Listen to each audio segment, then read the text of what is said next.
جی جناب، السلام علیکم، بات کریں بھائی؟ السلام علیکم، وعلیکم السلام۔ علیکم السلام میرے بھائی، جی خیریت سے میں ہیں آپ؟ یاسین۔ جی جی، شکر اللہ کا۔ آپ کیسے ہیں؟ یاسین بھائی from India? I am from Kashmir actually. Kashmir سے، جی سر، حکم میرا کریں۔ ایک کوشچن ہے، میں نے آپ جی میرے کچھ کوشچنس ہیں، میں نے پریویس ویڈیوز آپ کے دیکھے ہوئے ہیں۔ جیسے ہم، کہ آپ نے بولا ہوا ہے کہ جو پروفٹ محمد صلی اللہ علیہ وسلم جو ہے، انہوں نے بولا تھا حضرت علی رضی اللہ تعالیٰ عنہ کو کہ آپ ان کے خلاف جہاد مت کیجیے گا، ہم، ٹھیک ہے؟ اوکے۔ تو مجھے یہ جاننا ہے جو ریزن تھا، ایکچوئل ریزن کیا تھا اس کے پیچھے؟ کیا یہ ریزن ہو سکتا ہے؟ وہ مجھے آپ ریزن بتا دیجیے ایک بار، بس بریفلی ریزن مجھے یہ جاننا تھا ریزن یہ تھا کہ رسول اللہ صلی اللہ علیہ وآلہ وسلم نے فرمایا تھا کہ اگر تجھے ساتھی ملے کہ تو ان کو ہے۔ شکست ٹھیک دے ہے، سکے ایک تو ریزن۔ جہاد کر لینا، ہاں، اگر ساتھی نہ ملے تو ٹھیک ہے، جہاد نہ کرنا، کیونکہ میں آپ کو ٹھیک ہے۔ دکھاؤں اگر مجھے حدیث مل جائے۔ آ، جی بس مجھے وہ نہیں، بس میں مان گیا یہ بات۔ تو اب یہاں پہ تو اب رسول پاک صلی دوسرا اللہ علیہ کوشچن۔ وسلم میں حدیث وہ یہ ہے کہ فرمایا کہ اگر مجھے ڈر ہے کہ اگر آپ ان کے خلاف جہاد کریں گے تو آپ شہید ہو جائیں گے، اور اگر آپ شہید ہو گئے تو لوگ سب مرتد ہو جائیں گے دین سے۔ وہ حدیث یہ ہے، وہ اس کے نص الفاظ یہ ہیں کہ اگر آپ نے جہاد کیا اور آپ کے پاس اتنے ساتھی نہیں تھے، آپ شہید ہو جائیں تو پھر لوگ سب مرتد ہو جائیں گے اور کعبہ میں دوبارہ بتیں لگنا شروع ہو جائیں گی، ٹھیک ہے نا؟ انہوں نے یہ فرمایا تھا۔ تو وجہ اس ٹھیک کی ہے، یہ تھی کہ اینڈ اگر امیر المومنین علیہ الصلوۃ والسلام کے پاس کافی تعداد میں یار اور دوست نہیں ہے، انصار نہیں ہے، اور وہ شہید ہو جاتے ہیں تو پھر سب لوگ مرتد ہو جاتے ہیں، دین بچتا ہی نہیں تھا۔ جی سر۔ ٹھیک ہے، اینڈ نیکسٹ کوشچن میرا اسی بات پہ یہ ہوتا ہے کہ اگر جب فورتھ ٹائم جو حکومت ہے جو امام علیہ السلام نے لی ہے اپنے انڈر میں، تو کیا اس ٹائم پہ ان کا یہ رولس اینڈ ریگولیشن جو بھی انہوں نے پریویس حضرت عمر رضی اللہ تعالیٰ عنہ نے کیا تھا، عثمان غنی یا ابوبکر صدیق رضی اللہ تعالیٰ عنہ نے کیا تھا، کہ وہ رولس ریگولیشن کیونکہ ان کے ہاتھ میں پاور آ گئی تھی۔ آپ نے بولا ہے کہ جب ابوبکر صدیق نے فرسٹ ٹائم فدق استعمال کیا تھا، یا جو بھی پراپرٹی تھی پروفٹ محمد صلی اللہ علیہ وسلم کی، اس کا پورا انہوں نے یوز کر کے پاور، منی ان کے پاس آ گیا، تو انہوں نے پورا لوگوں کو فالو کر، مطلب سب سے زیادہ فالوورس ان کے ہو گئے ہیں۔ اس وجہ سے پھر انہوں نے بہت ساری چینجز کر دیے ہیں رولس۔ تو جب حضرت علی رضی اللہ تعالیٰ آگے فور ٹائم پہ حکومت میں، کیا وہ یہ سارے اس ٹائم پہ بھی مطلب حکومت استعمال کر کے یا ساری چیزیں وہ دوبارہ سے یہ رولس اینڈ ریگولیشن چینج نہیں کر سکتے تھے؟ نہیں کر سکتے تھے نا، لوگ برداشت نہیں کرتے تھے۔ لوگ جو تھے ابوبکر عمر کو بہت قداست کی نگاہ سے دیکھتے تھے، اور لوگ سمجھتے تھے کہ لیکن جس اس طرح ٹائم نبی پہ صلی اللہ علیہ وسلم کی وہ عزت کرتے تھے اسی طرح ابوبکر عمر کی، تو وہ اوکے ابوبکر کی گریٹ۔ سنت کو، عمر کی سنت کو قرآن کی طرح مانتے تھے، اور کسی کی جرات نہیں ہوتی تھی کہ ابوبکر عمر کی وہ جو کیا کریں، اس کی مخالفت کریں، کیونکہ وہ سمجھتے تھے کہ یہ جیسے ابھی یہ مسلمان ہیں، یہ رسول اللہ صلی اللہ علیہ وسلم کے پیارے صحابی، ان کو بہت کچھ پتا تھا، انہوں نے جو کام کیا وہ سب صحیح ہیں، تو ان کا مخالفت کوئی نہیں کر سکتا تھا، ٹھیک ہے نا؟ اس وجہ سے، اوکے، بٹ کیونکہ حکومت یہ تو لوگ سب اس کے پاس مسلمان ہوئے تھے ابوبکر عمر کے زمانے میں، اور وہ اوکے۔ وہ کہتے تھے کہ یہ لوگ بڑے اچھے لوگ تھے، انہوں نے جو کام کیے وہ صحیح کیے ہیں۔ امیر المؤمنین علیہ الصلوۃ والسلام کے ماننے والے بھی تو بہت کم تھے، اور اس کے خلاف صحابہ سب ان کے خلاف تھے، اور پورے عالم اسلام میں بغاوت تھی ان کے خلاف، تو تو جب ان کی حکومت اس آئی تھی، حالت میں اس طرح نہیں تھی کہ وہ اس طرح اس چیزوں کو منع کر سکتے تھے۔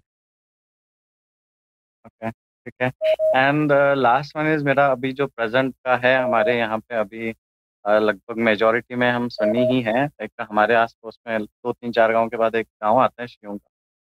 تو میرا یہ کوشچن ہے آپ سے، جیسے کہ آپ ڈائریکٹلی ابھی جس طرح سے اپنا بتاتے ہیں، بات رکھتے ہیں، چاہے فیکٹ ہے یا نہیں فیکٹ ہے، تو اس کے بٹوین میں جو آج کی ڈیٹ میں جو مسلمانوں کے بیچ میں جو تفرقہ ہو سکتا ہے، لڑائی ہو سکتی ہے، کیا وہ صحیح ہے آپ کے نظریے میں؟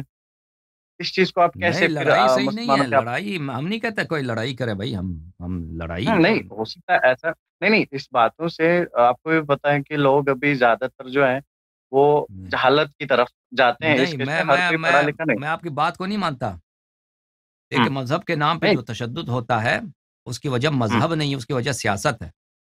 پاکستان میں تو چلو، ابھی ہندوستان میں تو اس طرح تو نہیں ہے، ہندوستان میں شیعوں کے خلاف کوئی بات تو نہیں نہیں ہوتی مسلمان، ہمارے ہاں۔ ہمارے ہمارے نہیں نہیں ہے، ہمارے یہاں پہ نہیں ہے، بٹ پھر بھی ہم۔ جب ہم ان سے اب ملتے بات ہیں سنیں، اکثر اب یہ بات بات۔ سنیں، ہاں ہندوستان میں بولے۔ تو نہیں ہے، کہاں پر ہے؟ پاکستان میں ہے، بہت ہے، جہاں دنیا میں یعنی سب سے زیادہ کہاں؟ نہیں پاکستان میں. اور بات سنیں بھائی آپ کی صاحب، بات سے میں ایگری اب کرتا ہوں. بات ہاں سنیں نہیں بھائی میں صاحب، اور بات سنو، جی میری بول. بات کرنے تو پھر اگری کرو نا. ابھی سنا بھی نہیں، اگری کر رہے ہیں.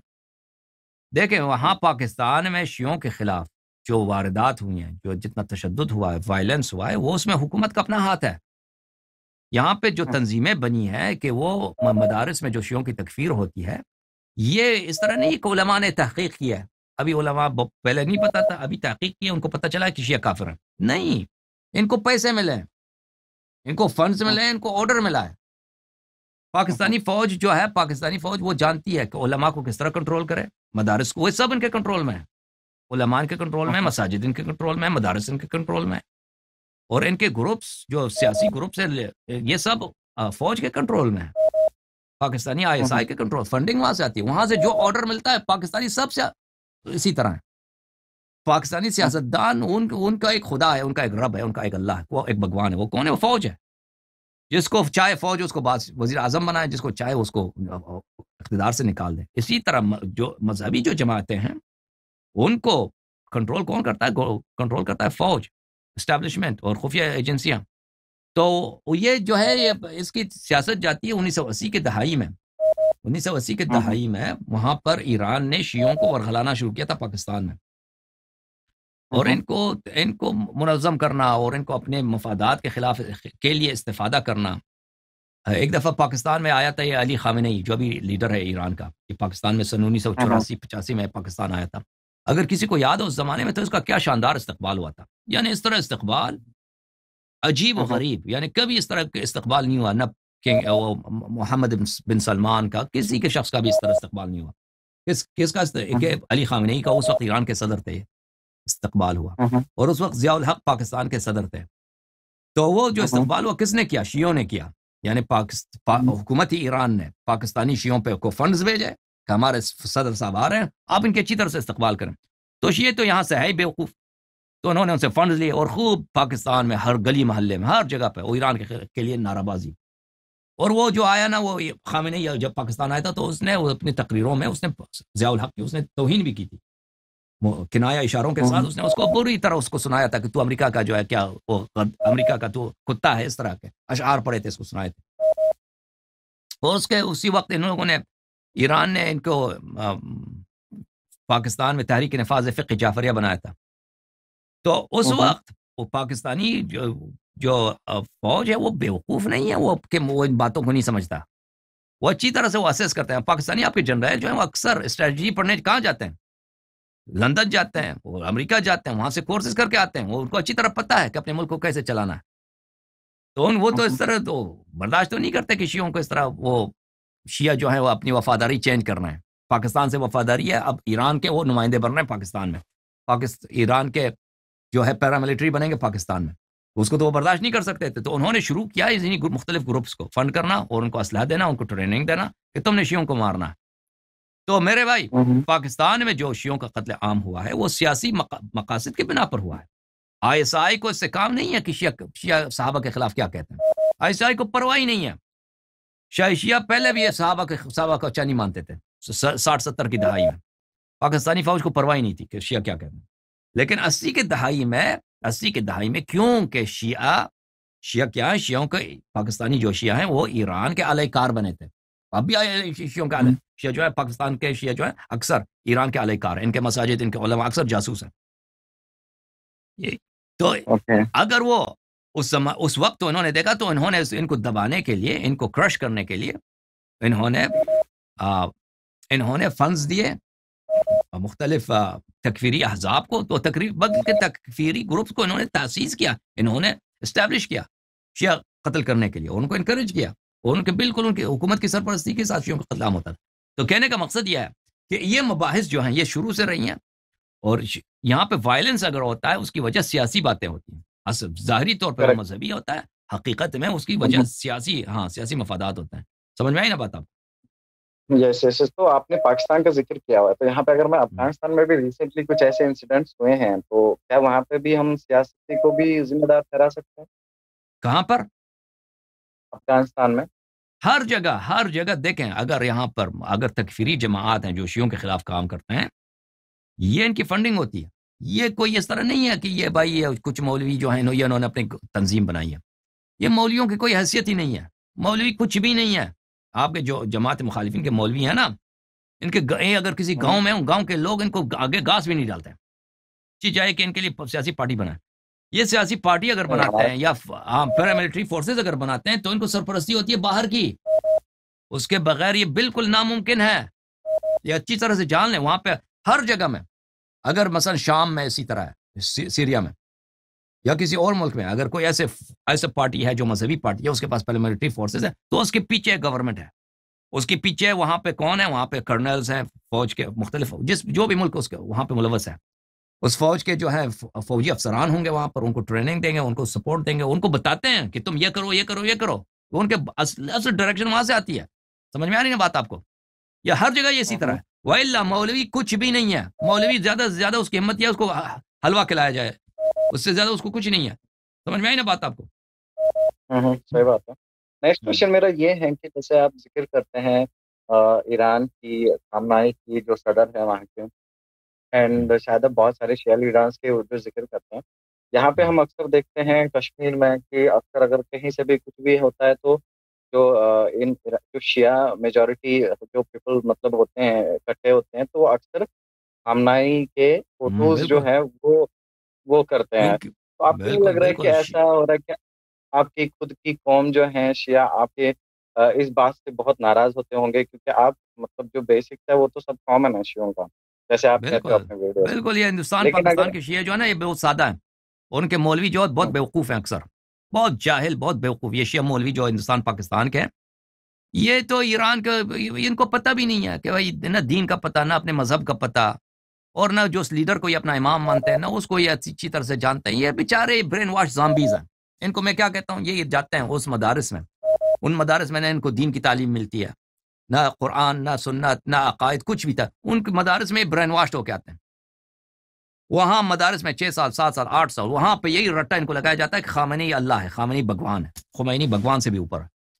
تو لازمی بات ہے جب شیعوں کی ریلیجیس لیڈرشپ ایسے لوگوں کے ہاتھ میں ہو جو برین واش ہو چکے ہیں، تو لازمی بات ہے کہ وہ خامنئی کے حق میں جلوس نکالیں گے. خامنئی جو اشارہ کرے گا وہ وہی کریں گے. تو یہ ایک المیہ ہے، یہ ایک بہت بڑا درد ہے کہ شیعہ مذہب ایک ٹول بن چکا ہے. جیسے وہابی مذہب جو ایک ٹول بن چکا ہے سعودی کے ہاتھ میں، جیسے دیوبندی حضرات جو ایک ٹول ہے پاکستانی آئیسائی کے ہاتھ میں، اسی طرح شیعہ مذہب ایک ٹول ہے، ایک ویپن ہے ایرانی حکومت کے ہاتھ میں کہ وہ اپنے مفادات کے لیے شیعہ جو اب مختلف ملکوں میں رہتے ہیں، ان مختلف کمیونٹیز میں ان کو یوز کرتے ہیں. اور یہ شیعہ مذہب کے لیے بہت مضر ہے، شیعہ کمیونٹیز کے لیے بہت ہی ہارمفل ہے ہمارے لیے. ہمارے مفادی میں یہ نہیں ہے کہ ہم ایران کے سیاست کو پروموٹ کریں، یا ہم ایران کی جو سیاسی لیڈرشپ ہے ہم اس کے ہمارے اپنے ملکوں میں اس کو پروموٹ کریں، یا ہندوستان میں یا کشمیر میں یا لداخ میں اس کو. یہ سوائے ہمیں بدنام کرنے کے لیے اور سوائے ہمیں کمزور، اور نہ دین نے ہمیں یہ سکھائی ہے. ٹھیک ہے نا؟ سمجھ میں آئی نا بات آپ کو؟ میرا یہ کوشچن ہے آپ کے لیے، جیسے کہ جس طرح سے آپ یہاں پہ چاہے حضرت علی رضی اللہ تعالیٰ یا ان تینوں کی ذکر کر کے آپ پورے فیکٹ رکھے ہو سامنے، تاکہ آپ کلیئرفائی کریں لوگوں کو جو غیر شیعہ ہیں. تو کیا کر رہے ہیں؟ جیسے جو فیکٹس آپ رکھتے ہیں لوگوں کے سامنے، جو بھی ان تینوں نے کیا ہے خلافت کے دوران، ٹھیک ہے، تو وہ تو آپ کلیئرفائی ہے، جو غیر مسلم شیعہ جو غیر شیعہ ہیں ان کو آپ یہ کلیئرفائی کر دیتے.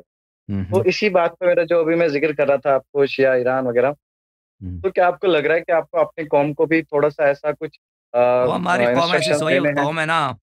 میں نے ان کے لیے بہت تقریر کیا ہے. ابھی میرا ایک پورا سیریز ہے ولایت فقیہ پر، ایک پورا سیریز ہے مرجعیت پر. ہاں، ان کی پورا سیریز ہے. تو میں کیا عرض کروں، میں نے بہت محنت کیا.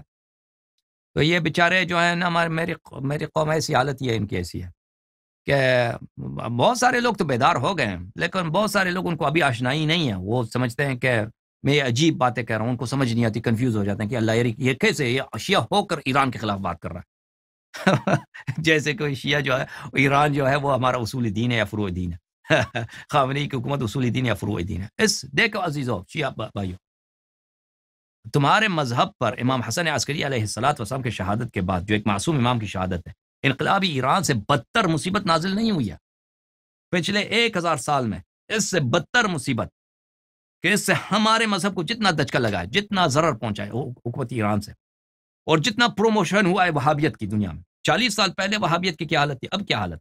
پوری دنیا کو حکومت ایران نے، خامنئی نے اپنی بیوقوفی سے وہابیت کا یار بنا دیا. جو انویسٹمنٹ وہابیت کے پروموشن کے لیے پچھلے 40 سال میں کی گئی ہے وہ تاریخ میں کبھی نہیں، کسی مذہب کے لیے نہیں ہوئی. اتنے پیسے جو صرف ہوئے شیعوں کی تکفیر کے لیے.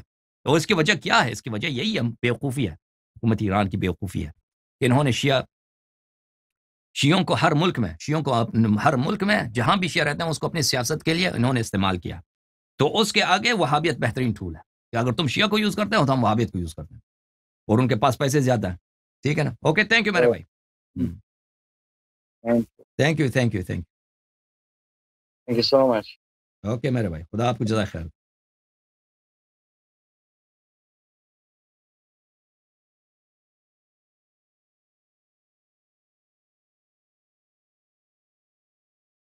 السلام علیکم، بات کرو جناب.